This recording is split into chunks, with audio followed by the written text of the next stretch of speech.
Can you believe it? It's finally 100 episodes. I bet you didn't believe that when we started this, we'd actually get here, did you? No, it did never occur to me. I bet you also you didn't think that I'd ever convince you to watch a movie like this. Absolutely not. As I mentioned on our previous episode, today we are reviewing an oldie but a goldie, Silence of the Lambs. This is our 100th episode. We made it, and there's been some contention in the Luisa's apartment / studio for whether or not we're at 100. But that was my fault for numbering improperly. But Buzzsprout says we're at 100, so we're treating this as our 100th episode. Yes. So congrats to us. Feel free to send us accolades and money if you want to. I'm not opposed to it. So Louisa, as always, has done our notebook for Silence of the Lambs, and so I gotta tell you, I didn't have a ton of time to read this. I read it right before we got started, or portions of it, and there have been whole courses taught on this movie, and we're not going to cover nearly everything in our 40 some odd minutes, but I figured I'd start off by talking about some of the things that this notebook brought up that I'm sure any of our female listeners may say, oh, you're just a guy, you just don't get it. But I think that a number of the sources you pulled did a feminist breakdown of... They did, I would agree. Feminist breakdown and analysis of the characters, and not that From kind of a one-sided. Yeah, I just feel like a lot of the feminist analysis here is...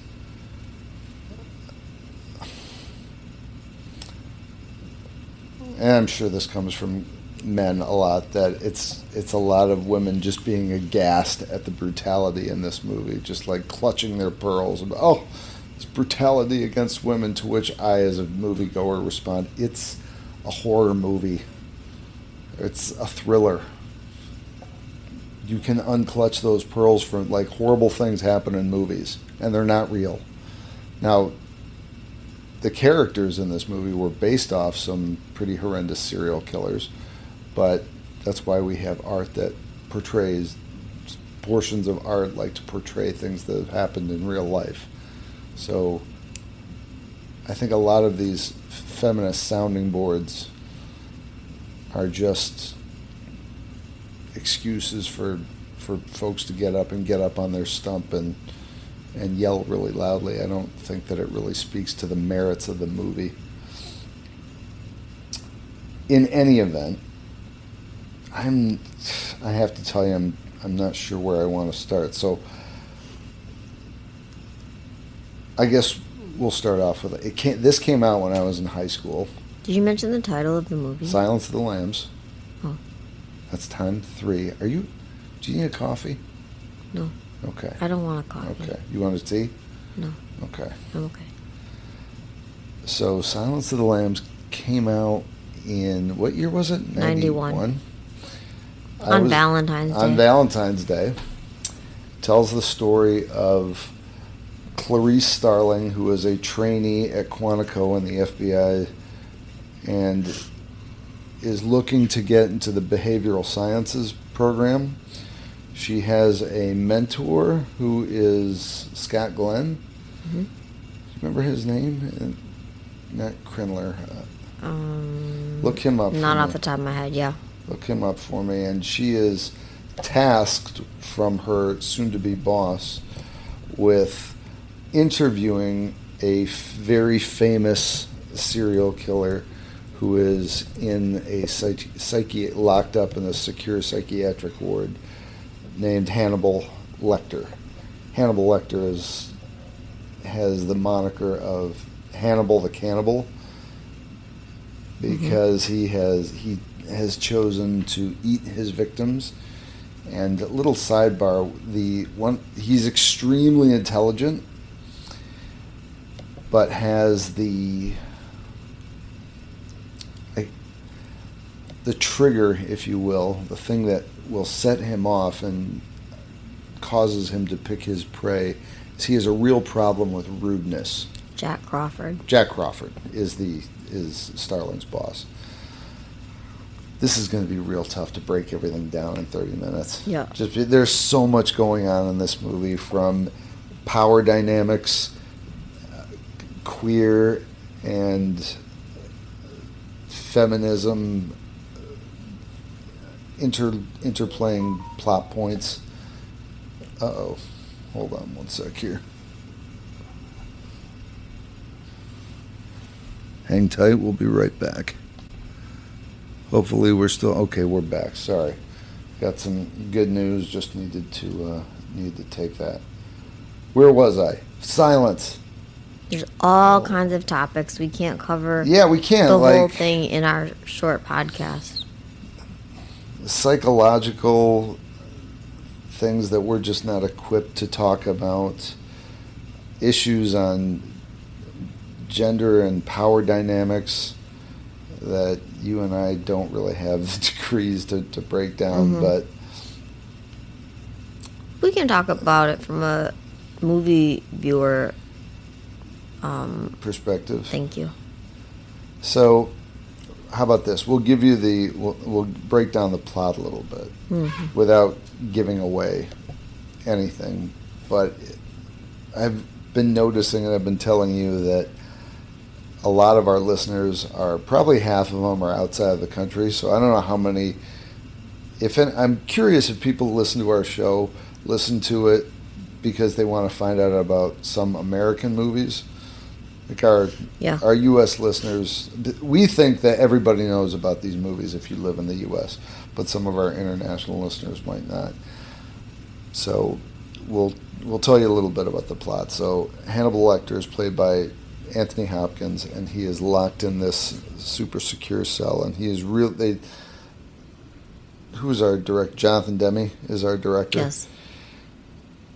Does an amazing job of portraying, even before you meet Lecter, that he is a force to be reckoned with. He is a horrific embodiment of villainy.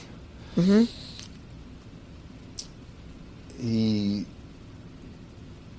He's bitten the face off his nurses. He ate someone from an orchestra because they missed the appropriate notes while playing a concerto. He's in short, not to be trifled with. But when you see him, he's standing almost at attention, looking to meet Starling. And he's very cultured. He's very well spoken. But you can tell that his time in prison is sort of getting to him. He doesn't like to be toyed with. And I don't think that Starling really does that, but she kind of she offers him some resistance to his quips. And the reason she has been sent to talk to him, to interview him, is there is a serial killer who goes by Buffalo Bill, who skins his victims.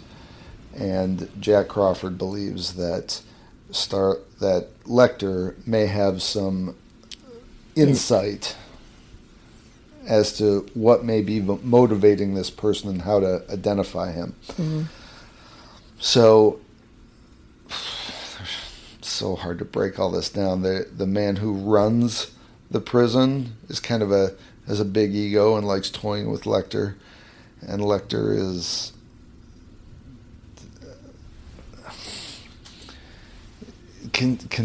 consistently nonplussed by what's that guy's name? Chilton. Mm-hmm. Dr. Chilton. Yeah. Mm-hmm. There is a portion of the story where we learn about Clarice Starling being a orphan. Mm-hmm. And the title of our movie comes from something that her father was a marshal, I guess a town marshal, and he died during a robbery. He was shot during a robbery. And she's sent off to live with an uncle. And you're finding this out after Scott Glenn has told her, what's his name again? Jack Crawford. Jack Crawford has told her, don't let Hannibal Lecter inside your head. Just stick it, just extract information. And as soon as you meet Lecter, you know that's not going to happen. Not at all. His profession was that of a psychologist. Mm-hmm. Which it makes it, the first time I saw this movie, it's so interesting that this guy's a psychologist who's insane, who eats people, who's been locked up, who now the FBI is using in a manipulative manner to find another psychopath. Mm-hmm. This other psychopath, Buffalo Bill, has been skinning women and leaving them all over the East Coast and the Midwest. So they're not even sure it's the same person. Right. But Crawford believes that Lecter he can get inside this person's mind if he's given the case file. And again, as Starling is getting to know Lecter, you find out that it becomes, one of their dialogues becomes quid pro quo. Mm-hmm. He tells her things, she tells him things, and she tells him about her time after her father was killed, that she had to go and live on a relative's ranch where they harvested lambs, and she woke up one morning to the harvest, to the butchering and the screams they were making. She went out she couldn't save them all, she wasn't big enough, so she just took one and ran away, and the rancher was very upset, and then she was sent off to, where was she sent after that? She was sent off the ranch again, and eventually, she excelled in school, and then got into the FBI training program. Maybe like foster care. Foster care, that's what it was. We should tell folks a little bit about how I had to create a campaign to get you interested in watching this. It's not the first time. So what did you hear about this prior to seeing the movie? I just knew that it was a very scary horror movie. And it was, he eats people. Yeah, but you didn't hear anything about the conversations and the psychology and understanding the characters. People just said it was horror. It was just awful. And it was just really bad, and you didn't want to see it ever. And I was like, okay, well, and I guess I'll never watch that movie. This is what was amazing to me, is I showed her what's the most interesting part about this movie is the dialogue between Anthony Hopkins and Jodie Foster. They have outstanding chemistry. You even find out, if you listen to interviews later, that she was so freaked out by his character that she avoided him for the entirety of filming. She was just creeped out by him, I don't want to engage him, I don't want to talk. They shot the whole movie and they had no rapport outside of the shooting. Mm-hmm. So I had to show you clips of their conversation when he was in the cell with bulletproof glass. Mm-hmm. And was I right, or was I right that the conversations just kind of pull you in? You were right. And the another thing your notebook pointed out was his gaze was a real focus of anybody who analyzes this film, is that Anthony Hopkins studied animals, how they look at their prey before they attack it. Mm-hmm.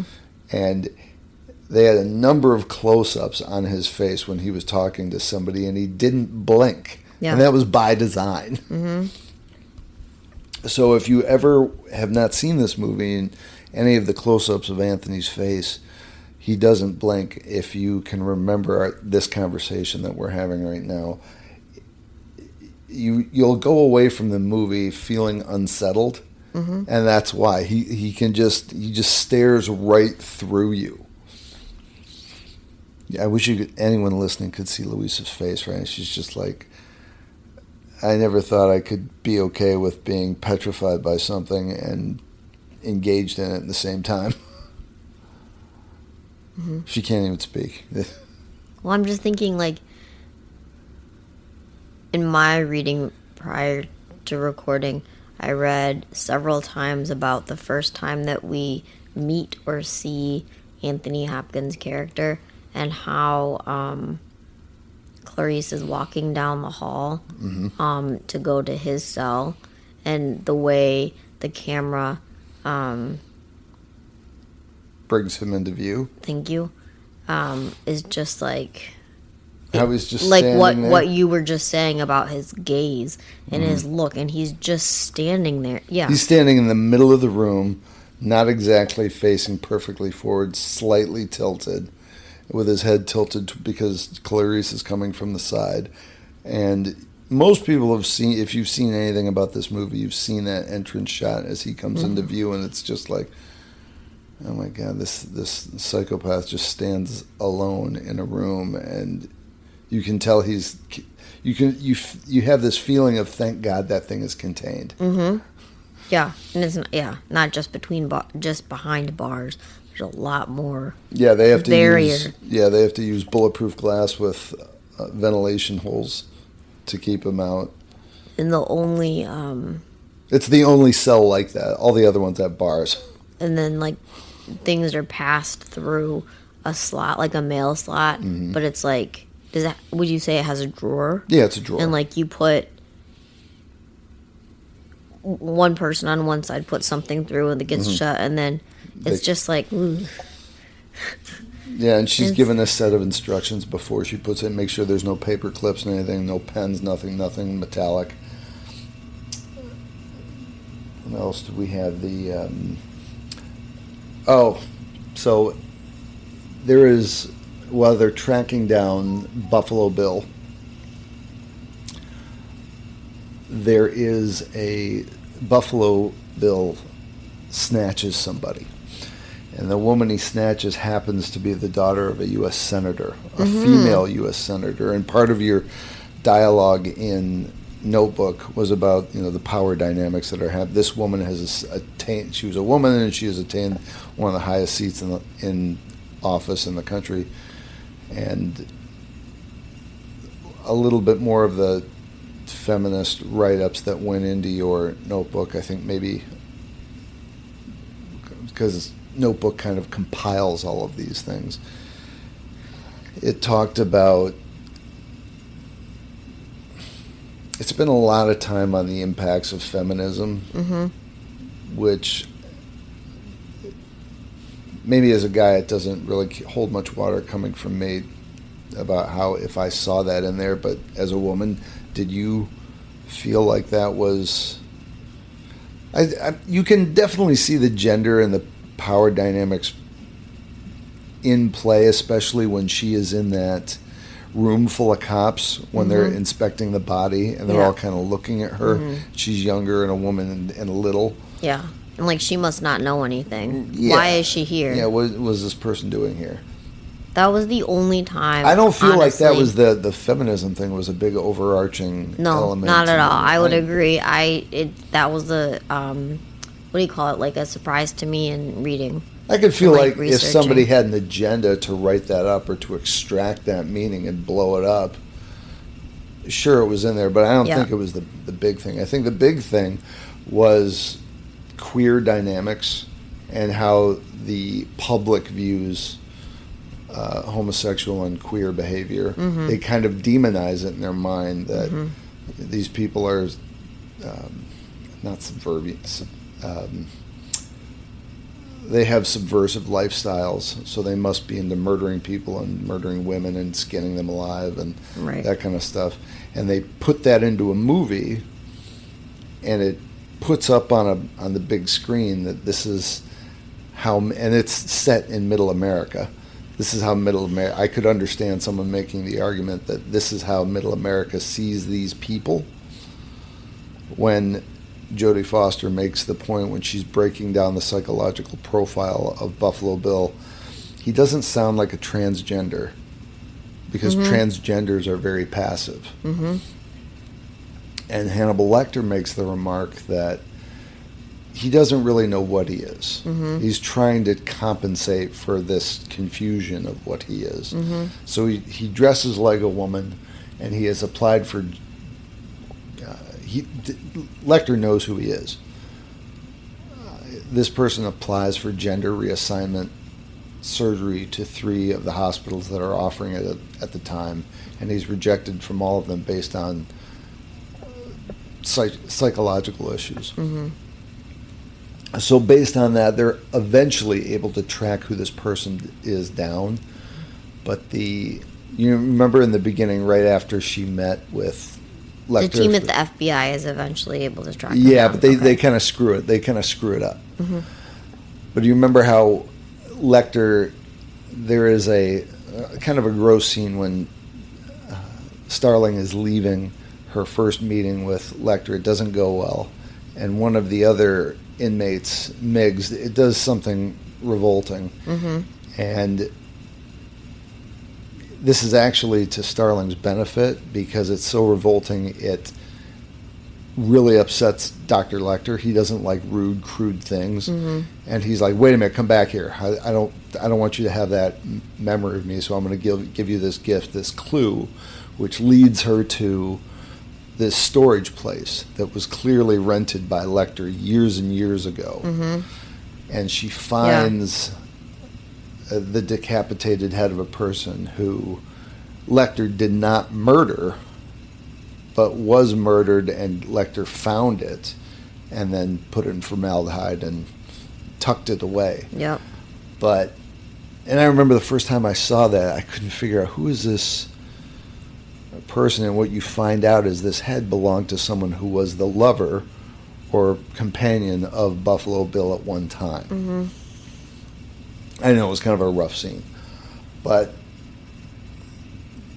I do want to, before we go, we haven't even talked about the box office of this movie or production or any of that stuff, but I did want to take a minute to point out, for anyone who has seen this movie, if you remember the great reveal when Lecter escapes, your, like, both revulsion and, like, amazement at that scene was... like you just jumped out of your seat. So I won't give this away, but Lecter figures out a way to escape, and his guards are in big trouble. The 2 guys who are guarding him, and I don't think you had it figured out until they showed he it. raised his hand to pull off the oxygen mask, did you? Yeah, no, I definitely You were like, didn't. what's going on? Where is he? Where is he? And it's gruesome and ingenious all at the same time. And I like, had I told you that, had I painted the picture for you without telling you exactly what happens, but if I would have described it as it's an ingenious way to escape and it's totally revolting, you'd have been like, I don't want to see that. But when you did see it, you were enthralled. Yeah. So for anybody, It was amazing. Yeah, it was ingenious. But that is a little bit further through the middle of the movie, and they transition from Lecter's escape to tracking down Buffalo Bill, and Crawford figures out who this person is, and I had to read a Wikipedia about it because I thought that maybe they picked the wrong guy, but they picked the right guy, but they just didn't have a current address for him. Oh yeah, I thought we talked about Maybe you and I did, but we didn't talk with the listeners about it. Okay. So they figure out who the guy is, but he's in a different Oh place. yeah, as watchers of the movie. Yeah. Yeah.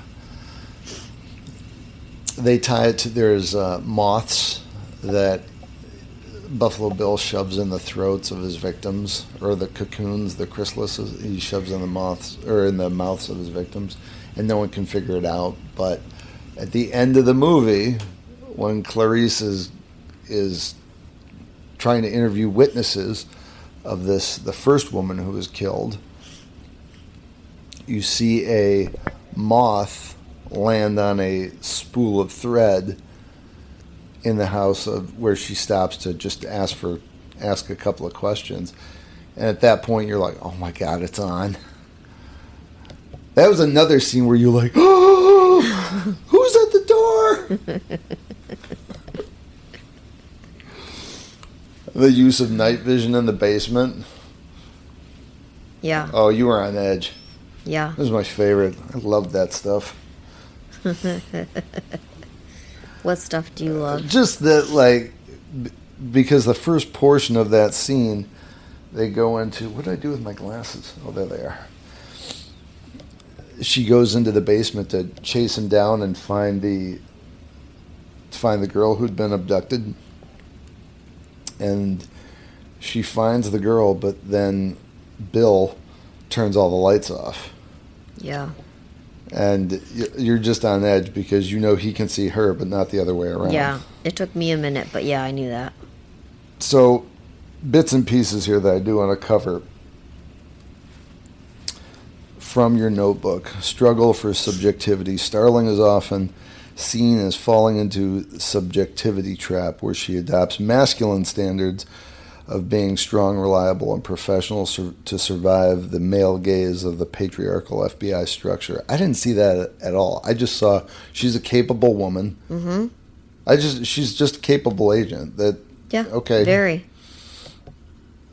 Feminine strength, despite her attempts to perform as masculine figure, the breakthroughs in her investigation actually stem from her feminine qualities such as empathy, delicate perspective during autopsies, and her polite saving mentality that earns Hannibal Lecter's respect. That part I did see. Mm-hmm. You can tell there is this loose fondness, almost a crush that develops from Lecter to her. Mm-hmm.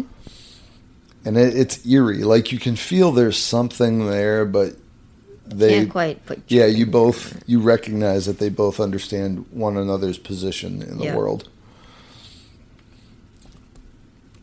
Hannibal Lecter, the intellectual monster.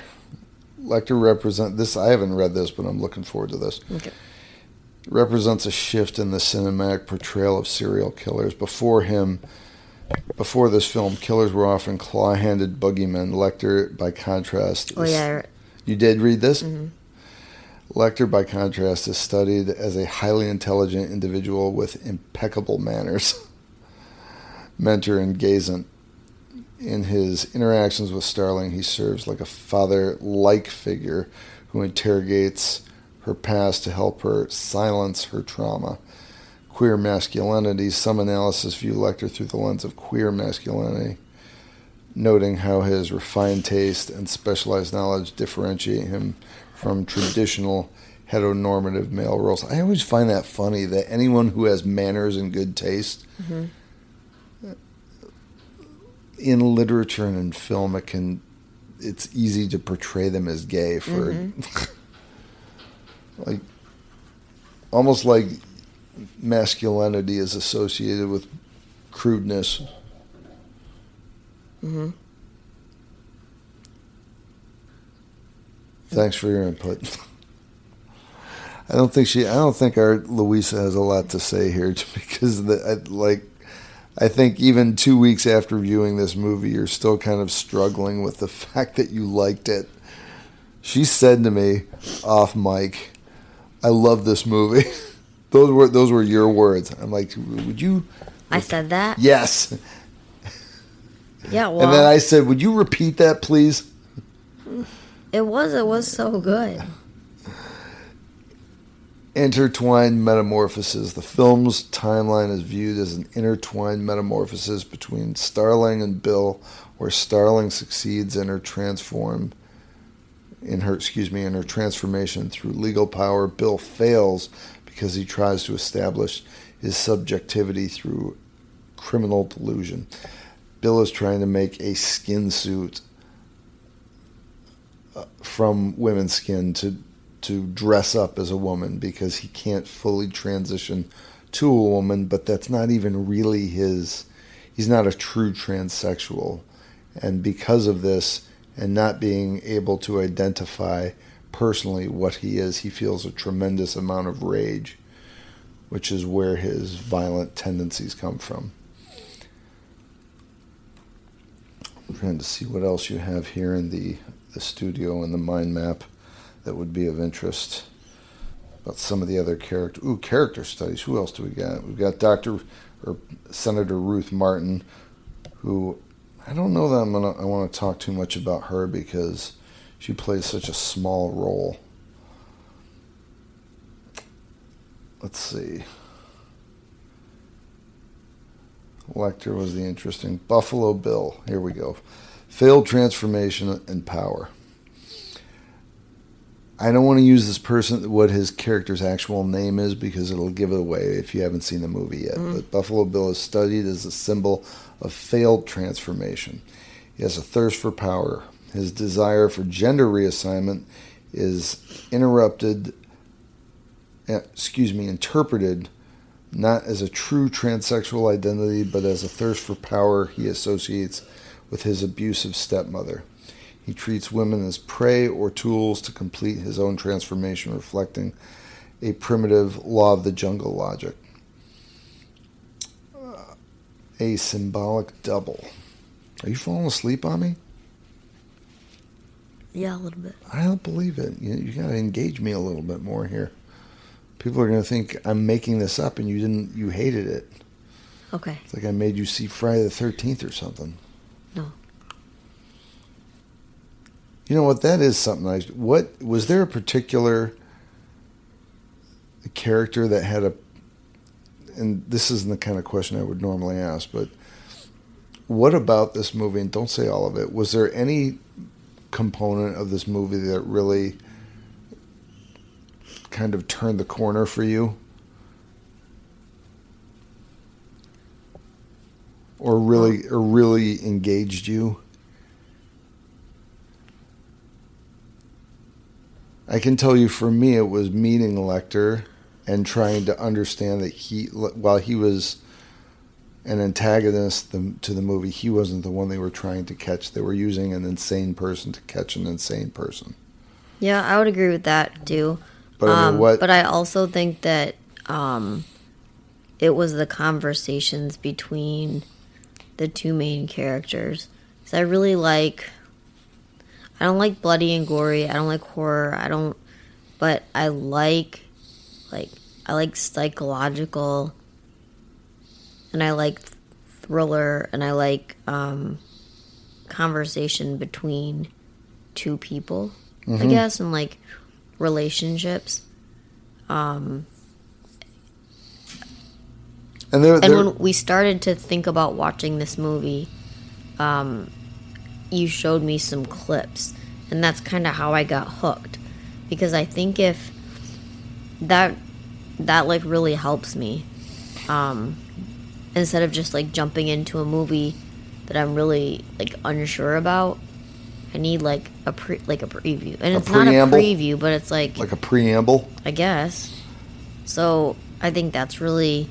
You got to remember, when people talk about movies, they talk about the most sensational parts because they're relaying a story. So the whole movie was not, they found Erica Bimmel at the bottom of a river and, pieces of her skin were gone. Or, what he did to the cops on his way out of... Right, and that wasn't the whole movie. That was just like little sections. Yeah. But the real movie is the relationship in trying how to extract information between all characters who are flawed. They all have these issues that you're trying to understand, and each one is trying to navigate for their own ends. I just think it's like also set up so well. Like, I mean, it's not at all a profession that I would like to be in or near. Mm-hmm. But like, I mean, there is like a fascination with people who like work in the FBI and people who investigate crime and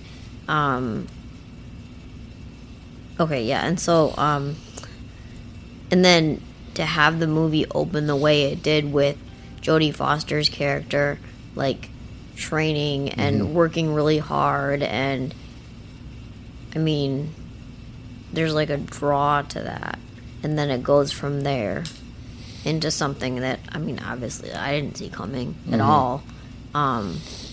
It like pulls you in. That's really the interesting part about when someone details a movie to you, that the image you create in your mind and what it is in actuality can often be totally different. Very true. I remember when I heard when Slumdog Millionaire came out, everybody I talked to was like, this movie's amazing.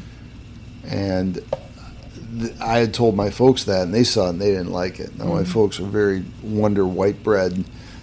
You know, I think for them the entire movie was the kid jumping into the porta potty to see that Indian movie star. They were like, my stepmother wouldn't shut up about it. It was like, oh, it was so gross. I'm like, you know, that was like 3 minutes in the movie. Yeah, the entire like hour, 2 hour movie. Yeah, and that's really kind of how I see Silence of the Lambs, and that they made a number of movies around it. Manhunter came first, and Manhunter was remade after this as Red Dragon. But between Silence and Red Dragon came Hannibal, which sort of got panned, but I thought was a great movie, actually. We really got to watch that because half of it takes place in Florence, which you would love. I would love that. I would love that. So, it's just fascinating to me. Like, this movie that people are always like, they pointed out as being like, oh, it's one of the but it won, how many Academy Awards? 5. Yeah. That year, and it won all of the best, like, the big awards. And you know what the thing is when this and movie... And that's just at the Academy Awards, that's not other awards. It, like, did huge. You don't hear about giant movies coming out in February. That's where movies from the studio system go to die. That's a good point. This one crushed in 91. It also is the only horror movie to ever win a Best Picture award. And I didn't even have to lead with that. I'm like, here, just look at this clip. And I don't think I told you what it was when we were like, you're like, what is this? I'm like, this is Silence of the Lambs. Yeah, just watch this, and that's like, it pulled me in. I'm fascinated, like, all it didn't take.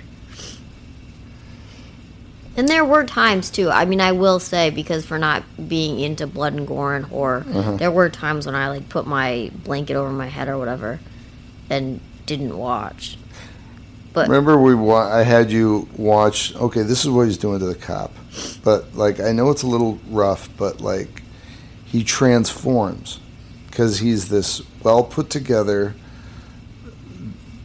manners are impeccable psychologist, but he beats a cop to death with his own baton. And I'm like, just look at his face. He becomes an animal. And aside from the rawness of it, did you see what I was talking about? Yeah. I'm like, and I know they played with he almost had like a growl when he was doing it. I'm like, this is, you can't even recognize this is the same person. And then he snaps right when the whimpering cop who's outside of the cage, you know, when he picks up the little knife, his demeanor changes back to one of cordial and refined. Personally, that's what I picked up. I'm like, that is the heart of a psychopath, someone who can flip back and forth. Yeah. What was that? What was that guy's name I kept making the joke about last week? Pembridge? I don't remember. What is that guy's name? That's Jim From Pembridge! where? That's Jim Pembridge, goddammit, talk to him! I don't... You remember when they find him? When they call the ambulance? And the one officer's trying to talk to him. He's like, what do I say? And the guy with the mustache is like, that's Jim Pembridge! Talk to him, damn it! We're going to have to watch this scene again as much as you don't want to if you don't No, remember I this. do remember. It just She took just me a doesn't. few minutes. I do remember now. Yeah, I thought you were talking about something different. Yeah, I remember. Trying to see what else do we have here in terms of... Let's get more stuff about Senator Ruth Martin. Failed transformation of Buffalo Bill. Symbolic double. Bill serves as a thematic double to Starling. Both characters experience childhood trauma and seek power to change their status. While Starling succeeds through legal means, Bill fails because his attempts to establish rules independent. He attempts to establish rules independent of social morals. Bill was a mess. That's all I'm saying. That's, yeah, putting it lightly. Let's see. There's an item here in your mind map about queer cinema context. Tom Harris and creation. Who is Tom Harris? The author of the book. Oh, okay. Guess I should have known that before I did a podcast about one of his greatest works, but let's see. I just learned it, don't worry. Tom Harris's insistence on reality-based approach, the creative process that creates characters as independent entities, and his own unease with his creations. Philosophy of nothing is made up. Harris has famously stated, "I don't think I've ever made up anything," and the philosophy that shapes the chilling realism of his work.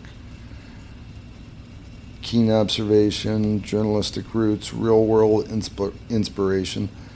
The character of Hannibal Lecter was inspired by a prison doctor Harris met during a magazine assignment in northern Mexico. Similarly, the character of Jack Crawford is based on real-life FBI profiler John Douglas. I do know that Buffalo Bill was an amalgamation of a number of serial killers, including Ed Gein, who was the insane guy out in the 40s or 50s in Wisconsin, who he was brutalized by his mother, and he made skin suits of people. Oh, well, hit the number. No. He made skin suits of people. Are you kidding me? He harvested people's skins and murdered a couple people. I'm trying to think of who. Oh, not the Zodiac Killer, but I can't remember this guy's name. There was two others that he kind of smashed into Buffalo Bill. There was I'm not going to try and recall this guy's name, but there was a co-ed killer who was very tall, and they did a clip about him in that movie or that show I told you about, Mind Hunters. Mm-hmm. So Buffalo Bill, not exactly one person. It's kind of a glue of 3 or 4 different serial killers. Maybe the Green River Killer, or Ted Bundy, I think, was one of them. Yes, I think so. Because he murdered exclusively women, I believe. Maybe one guy, but pretty much exclusively women. So this is 100. What do you think? Kind of amazing. Mm-hmm. I can't believe it. Well, I mean, it took us, a few years? Yeah, but we weren't consistent about it, so anyone listening... No, I'm not, putting a timer on it or anything like that. I'm just saying, in general. At least the way I look at it, when we started, we just thought, oh, this will be fun to do. We both like movies. We both have seen a lot of movies that the other hasn't seen. New movies are also coming out all the time. It just... along with movies, one that did a lot that of all of our, in the past 100, the review we did on Soft White Underbelly, which wasn't a movie. Oh, I loved, yeah. Yeah, we gotta find some other shorts or independent channels that are engaging that aren't movies. I'm wondering if that would enrapture people a little bit. Mm-hmm. But we have such a long list of things we got to cover that we'll get to it. Just give us time. So I think that's it. We're over the 45 mark. Okay. So hugs and kisses. We'll be back to you in a week with something else. Should And watch this movie. you Don't just like don't sleep on Silence. like, oh, it's so gross. No, I don't want to watch Silence of the Lambs. The movie is called No. You should give it a chance. If not a chance, you should watch it. The whole thing. I was going to say something else, but I don't have a recipe today. Sorry. I know none of you tune in to find that, but it's, you know what? It's the lucky charm. It's the hidden gem. Sometimes it's there and sometimes it's not. Will it be next week? I don't know. We'll see. But we got to pick a movie first. Okay. Hugs and kisses. We'll talk soon.